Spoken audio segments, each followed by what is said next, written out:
Brink takes place on the Ark. It's an immense artificial floating city at sea, built as part of a contemporary green vision, but now existing in 2045, and having lost contact about 20 years beforehand with the rest of the Earth, it exists in complete isolation, with what were originally sustainable resources now in limited supply.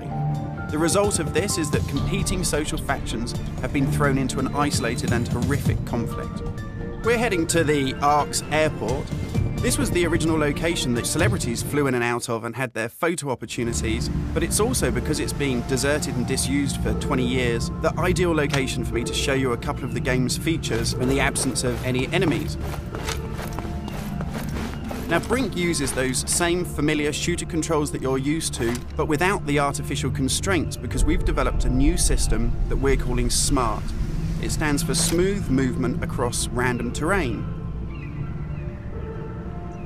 If you walk up to something that's an obstacle, just as you would do in any other shooter, you'll stop.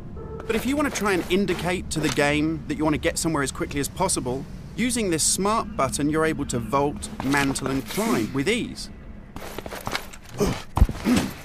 And this is a cool system for helping you navigate through the game, but it's not an autopilot. You don't enter a canned animation that you can't get out of. It's great for advanced players too. If you're approaching an obstacle, like a security sensor, and you want to make it through that obstacle without perhaps alerting the enemy to your presence, you could just look up, and you'll mantle up and over that automatically. And by the same token, if you use your same SMART button just running towards something and looking down, you'll indicate to the game that you're able to slide under something.